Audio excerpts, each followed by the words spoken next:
This is Jets at Noon with Cameron Poitras and Jim Toth on 680 CJOB. Winnipeg will push it ahead. Might be offside. No, they stay onside. Drop pass, Stanley moving in. Shoots. Score! What a blast by Logan Stanley. Winnipeg stayed onside. And Scheifele just tucked it back to Stanley. Walked inside of the slot and buried it past Merzlikins. And Winnipeg regains their 3-goal lead. It's 5-2 for the Jets on Stanley's career-high third of the year.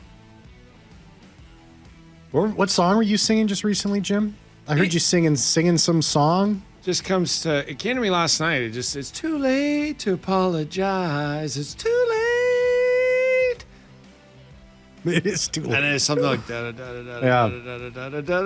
builds up and goes, it's too late to apologize. And somebody else goes, it's too late. It's too late. I looked that up. It's Timbaland.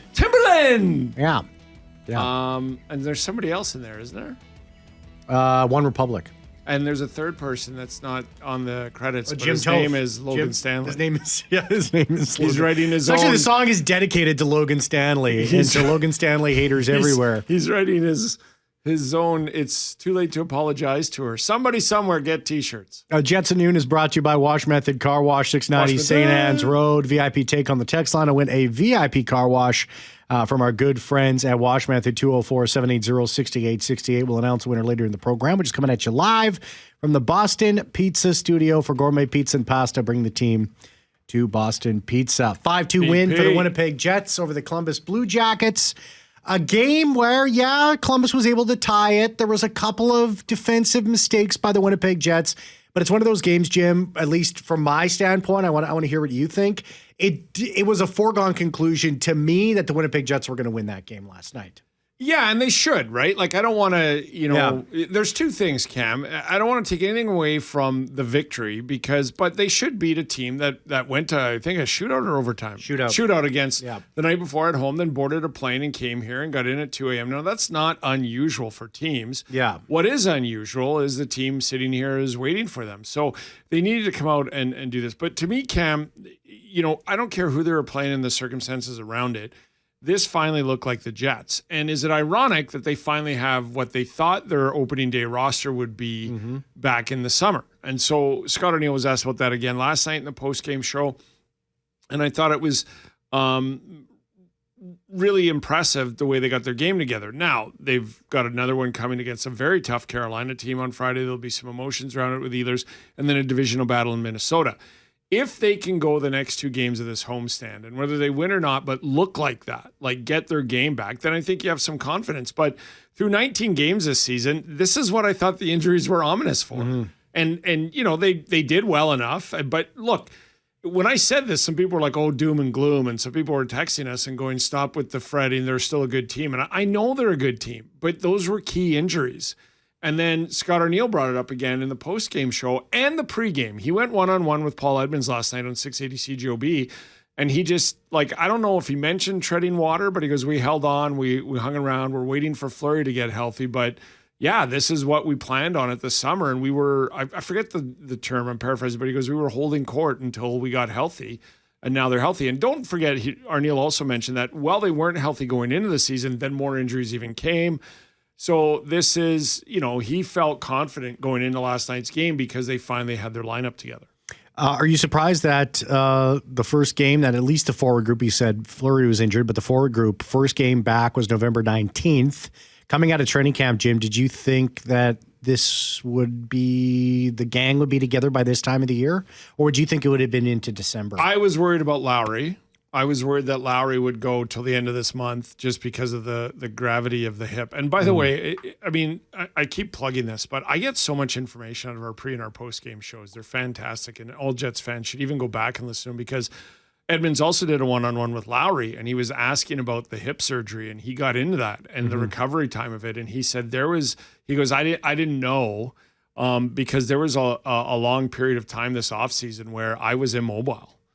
And anyone who's gone through hip surgery it wasn't knows like that. your knee and 3 days later they want you walking for 10 minutes at a time and things like that. It was like he was immobile for a long time. And then he was asked about John Klingberg, who got both hips done at the same time.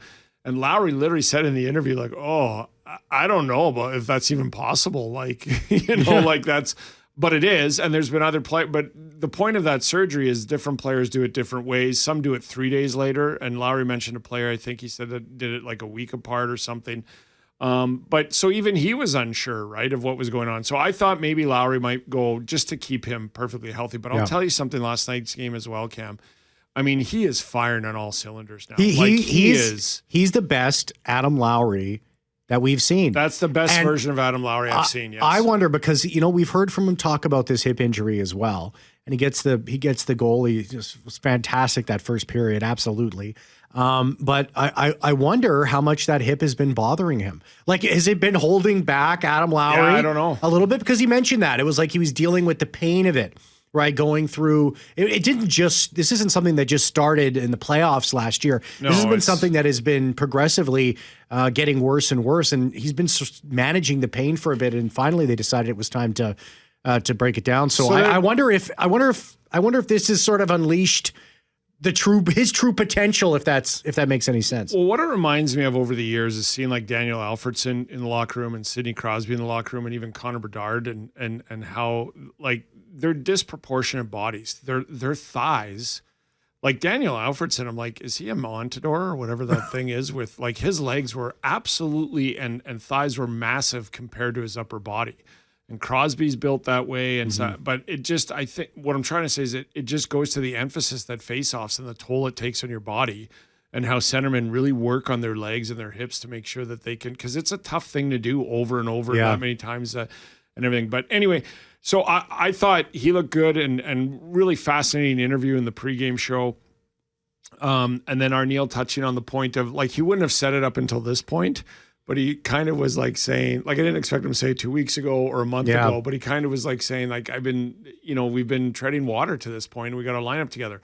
Now, again, I need to see it again on Friday and Sunday or some similar aspects of it from last night's game. But I thought last night's game is what the Jets should and could look like. Yeah, and I think that should give Jets fans hope because of all the things that they've done and not checking and this and that and some glaring, mistakes in their own end in front of the net and not controlling the puck as much. Last night, I thought they just, I don't care if Columbus played the night before. To me, this was about the Jets, and the Jets look like the Jets now. Let's squeeze some text messages in here. And Carolina is in Minnesota tonight, if I'm not mistaken. And Kevin says, will there be a video tribute for Ehlers on Friday? No, most definitely. I'm telling you 100%. That's just what the Winnipeg Jets do. And if you are going to the game and get your tickets to it, and listen here on 680 CJOB, I can almost assuredly guarantee you, and I've not talked to anybody at True North about this, but there will be a video tribute and a moment for him to sort of have a wave at the crowd. And of all the video tributes that I kind of go, really, this is the one that's a no-brainer and will happen for sure. The one I really raised my eyebrow, and I'm not harping on him, but was Duchesne in Ottawa. He was there for a year and a half and clearly didn't listen for at least 2 weeks of meetings. Which he admitted to. During a cab ride. And I'm like, really? This is what you're... Can we get some Big Stan? Can we get some Big Stan text messages here? Keith the plumber says, Big Stan with the back scratching slap shot. Where's the haters now? Love it. The Rob says, Stanzilla looking pretty good. Points and plus minus. He keeps this up. He could almost be Chara. Pretty sure Chara took quite a while to develop into the force that he became. Kevin in Regina said, he was the one who asked that if there was going to be a tribute for Ehlers. And this texter says, well, Logan Stanley, he has proven me wrong, and I could not be more happy. First time in the league, and he played with the Moose. I like the guy. He had bad years with injuries and played with the Jets and didn't play well, but thought gave the big guy a chance. Last year, my thought was get rid of him. I had lost all hope for the guy. He has improved, and I hope he continues to play the way he has been playing. He has been playing better than some of our quote-unquote better defensemen. Well, the reason I just hung on is the Jets know more than I do, way more, and are better at evaluating these things than I'll ever be. But the other thing is over the years, he still had his horrific games last year.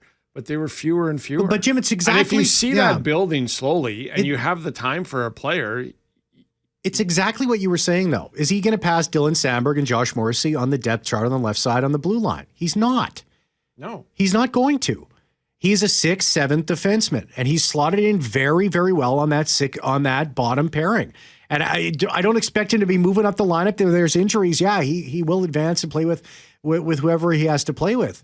But Logan Stanley has grown, and he's developed, and he's gotten better and better. The flip side of it, Cam, is I need to see at least 40, 45 games of this consistency. Yeah. But he can only play the games that are in front of him. I don't believe in writing a person off. And so many people want it now, right? We live in the worlds of Bedard and Celebrinis and these guys that just come in and play right away. That's not the norm. I know it's become the norm to see it once or twice a year per year. But when you think of 1 or 2, maybe 3 guys per year and how many guys are drafted, it's not the norm. Then you add in the injuries. Then you add in and they're like firemen in the sun. This is why, Cam, and so many people on our text line and phone calls and on social media with me, I promised you somebody would pick him up on waivers. And whenever there was somebody else waived and people would be like, well, why don't they waive Stanley? No one's going to touch him. Yes, they would. Yeah, no doubt about it. No, and that was, I always felt that way. And he even asked for a trade. Remember that? That's right. Remember when he asked for a trade? Yeah. And the St. Louis beat reporter had that news, and then Stanley came on after signing a 1-year deal in the offseason. We asked him specifically, what was the trade about? He goes, well, I don't want to leave the organization, and the Jets have been phenomenal with me through injuries and everything, but I need to play. Yeah. So here's a little something that I think people need to just understand a little bit more when it comes to drafting and developing players and the timelines for it. So Logan Stanley right now has 221 regular season games. He was his 18th overall pick back in 2016, the same year that the Winnipeg Jets drafted Patrick Laine 2nd overall. And the rate of, what do you think the rate of first round picks in the NHL of players who are selected in the first round? What is the percentage of them that play at least 200 games in the NHL? I'm guessing here, but just off my experience, not as high as people think. For somebody who is taken 18th overall, well, first of all, guys all together, and I'm talking about from first to 32nd now in the draft, it is 63%. Players that are selected 18th overall that make 250 games. They don't play 250. 63, they don't. 63% only hit 200. And now Logan Stanley is at 200. That's right. 221. People don't know these statistics, right? I know. That's why I say it's whether you're drafted 1st or 7th. It's if you get to 250, 300 games, they find that a win. Based on historical data, approximately 57% of players selected with the 18th overall pick in the NHL draft go on to play at least 200 games in the NHL. That's alarming, right? So it's almost 50%. 50%. It's almost don't make it. Make right? it to 200. So that's the development path here, right? It's not everybody wants it to be a linear sort of growth. And yeah, he's 27 years old, but and go back and listen to our podcast, the exclusive podcast. We talk about some future Hall of Famers that we believe are on the Winnipeg Jets right now. And you made this point, and it's a great point, and you make it again and then go and listen to it because we get into more depth into it on the podcast exclusive. But about some of these guys on this team that develop well into their late 20s and 30s. Astronomical. I remember reading an article a number of years ago from a very prominent writer.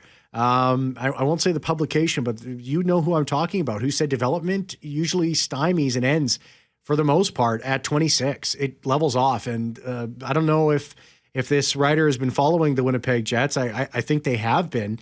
But what we've seen is if that is the truth, then the Winnipeg Jets have continually bucked that trend. And just to recap, because we got a break here, but listen to the podcast. But I was on Vancouver radio with the guys at Sportsnet prior to the Vancouver game with the Jets.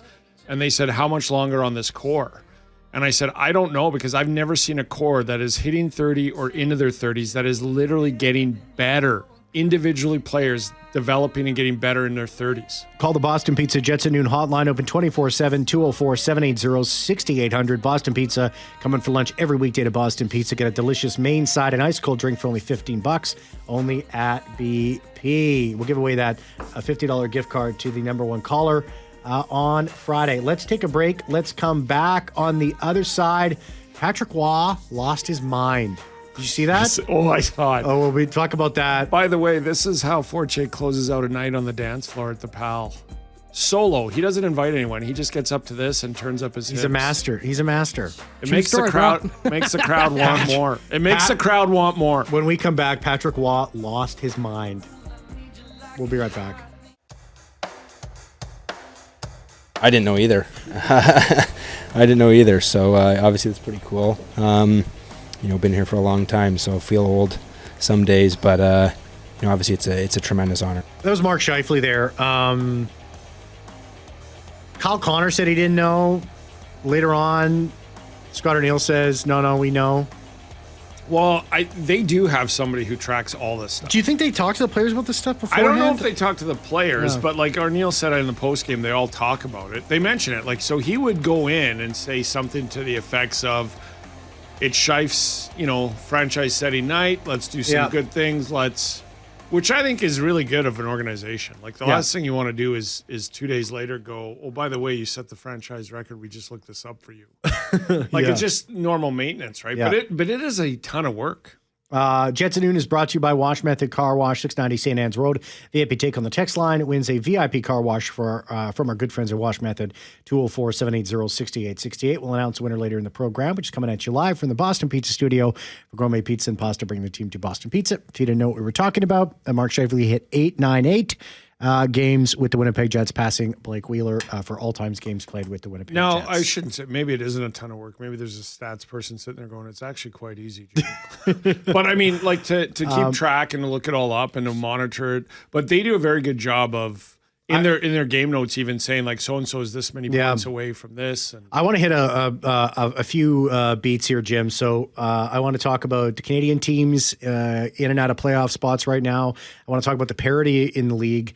The Central Division, where you see that. We're going to cover a lot of ground here, and I want to make sure that we also touch on JT Miller and the loss and his play, particularly on that first goal from the Vegas Golden Knights. I want to make sure we have time for that too. It's hard to read body language sometimes, but not this time. Not this time. But I want to talk about, first of all, Patrick Waugh. Verbal violence going on from the Islander bench.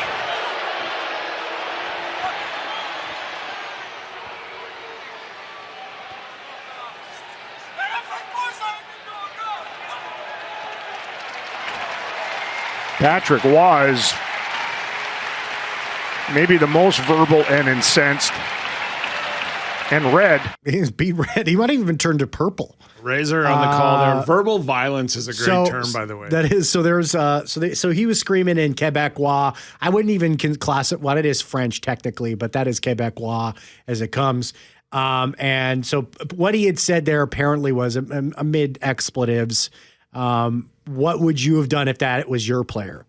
Now, Patrick Line, now you saw, I only saw the highlight, but you were watching the game live. So there was like 2 minutes left in the Jets game, and they were up 5-2. Yeah. And my son has a fantasy player on Dallas, and he's like, can we watch? I'm like, sure, because I'm listening at CJOB. So I'm like, sure. So I flipped the channel over, and this happens. And it's interesting because my son is a defenseman, and he's like, oh, I think he fell. And I'm like, no, I watched the arms extend. So it was a great little teaching moment here, right? I'm like, you do not extend your arms when somebody's falling like that. And then I said, I don't know if you listen to our show. And he's like, I'm in school, but no, I'm just kidding. But I always say, I've actually gone off on this on the show to him. And I said that I think the dirtiest hit, some think it's a spear. He was saying, I think it's a slew foot. But I said, I think the dirtiest play in hockey is to hit somebody from behind or to shove them from behind into the boards. Yeah. And I said, so I think this is absolute garbage what Rantanen did. And then he's like, he did get bumped. We watched it again, but his arms extended and he pushed Romanoff into the boards. And I'm like, that's as dirty as it gets in my mind. And then Patrick Waugh loses his mind and starts yelling these threats on a player, which is important to note. Telling him that when they play next in New York, he will not finish that game. You will not finish that game in New York. Yeah. Rantanen. And Rantanen, to his credit, just gave him the old, yeah, and then looked up at the scoreboard, whatever. But Gullickson, the head coach of Dallas, did not get involved. But my son, who's 13, was like, wow, he's really losing it. And then it dawned on me, Cam, oh, you don't know Patrick Waugh. Like, you've heard of Patrick Waugh, and you know that he's a Hall of Famer and he's won Stanley Cups. And he's heard a lot about Waugh when you discuss Hellebuck. He's like, well, Martin Brodeur, Patrick Waugh, these guys in and around how good Hellebuck is. Mm-hmm. but he doesn't know Patrick Waugh. And I said, "Hun, you got to watch this. He is going to lose his mind if this goal counts when they tied it." Mm-hmm.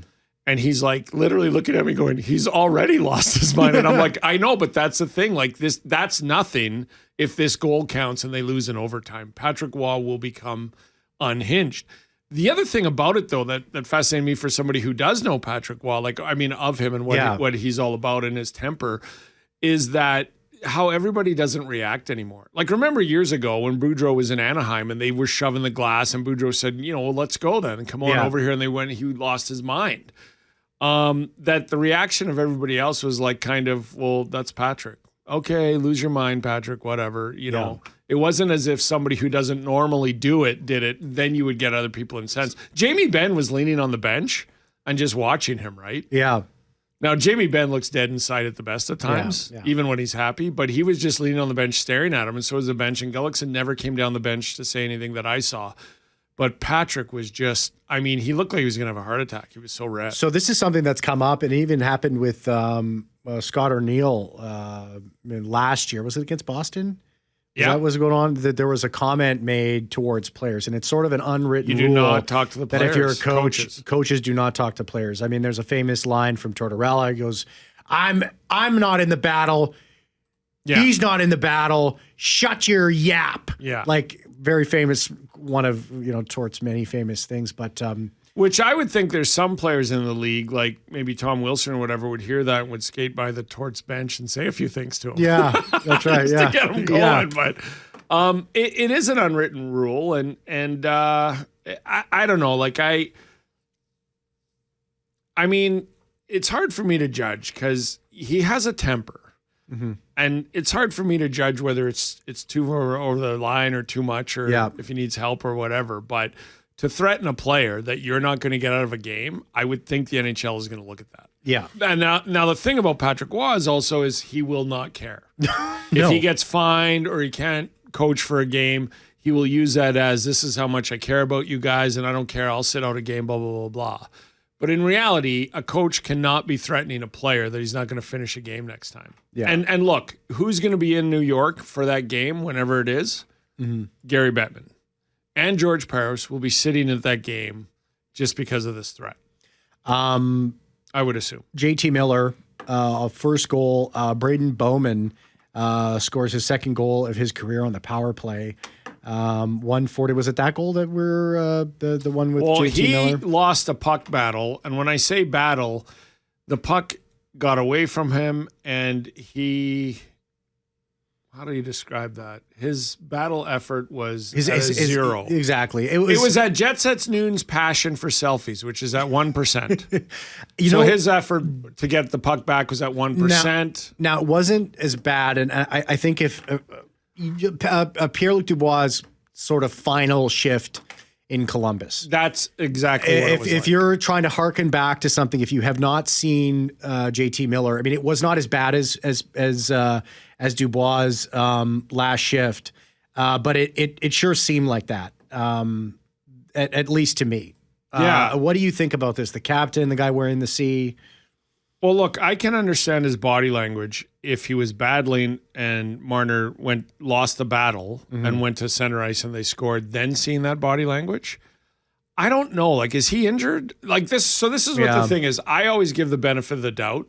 So I saw it and I'm like, does he have pulled something and just it was tearing or whatever? And he's like, right. I can't. It was Vegas' second goal in the second period. Just want to clarify that. But it looks like he just totally gave up on it. It does. And was mad about something. Speaking about tempers, and that's a bit about JT Miller, right? Like he's got a bit of a temper. And then the idea of, but I don't know, like the JT Miller, as bad of a temper as he is and what he could be, I've never seen him give up on something. Mm-hmm.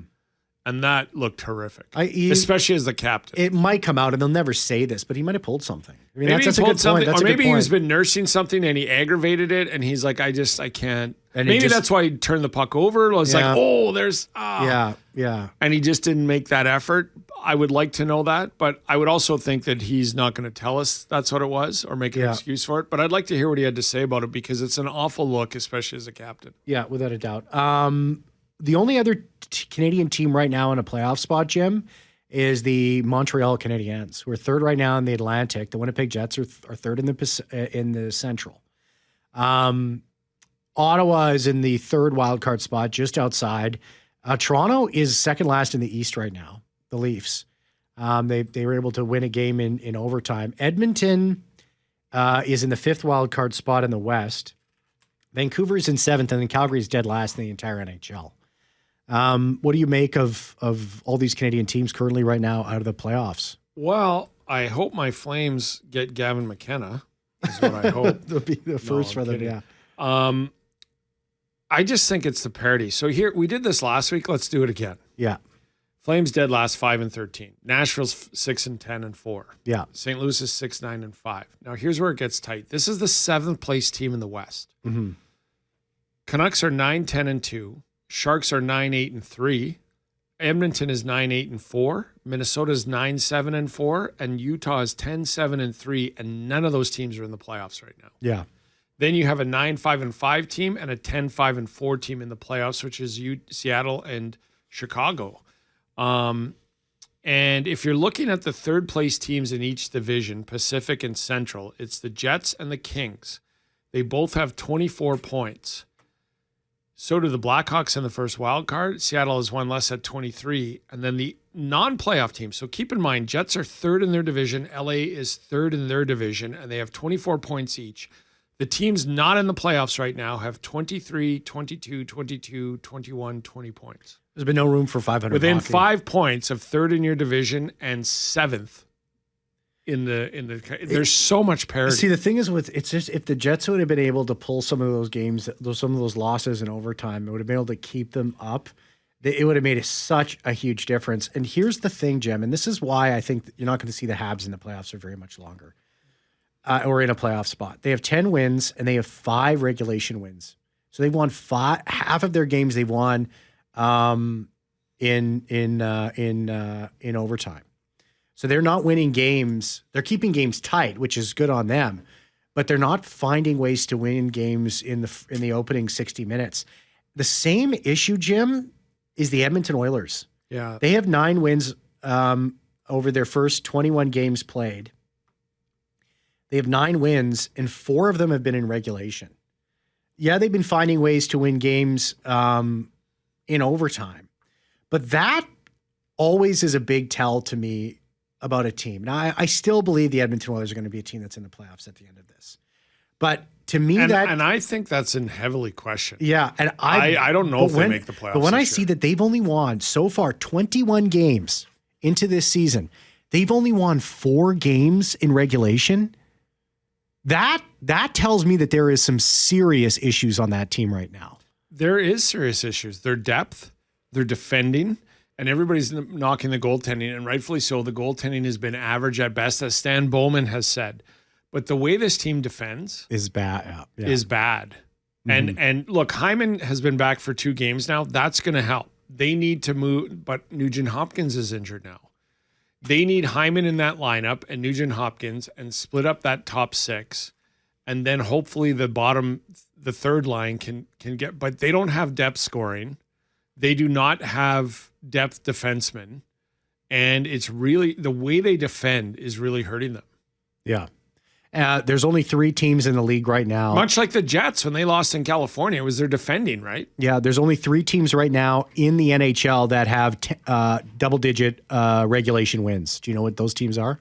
Colorado has 12. Yeah, they have 12. 13, I think. Yeah. 13. And Dallas has 12. Dallas should, again, lose to the Islanders on home ice. There's only 3 teams that have won double-digit games in regulation. Oh, in regulation. In regulation, not in overtime. I would think Colorado. Colorado's won. Yeah, they have 12. They're in first.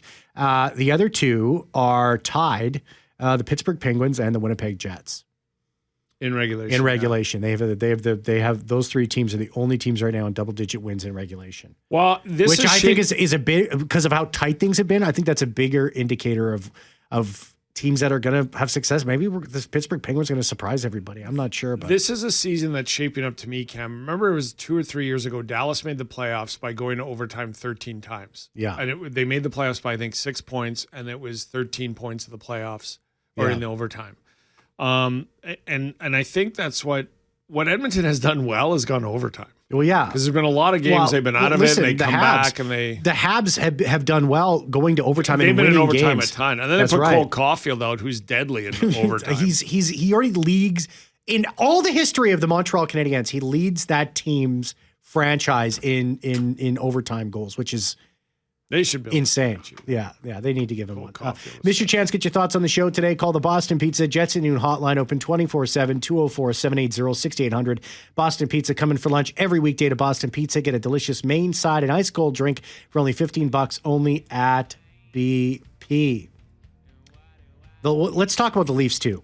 We'll give your thoughts. They're second last in the East right now. They did pick up a win last night. But where do we see this team heading? We'll get back to it. And let's talk about the Canucks. I want to get your thoughts on the Canucks, too. We haven't talked about that. We'll be right back.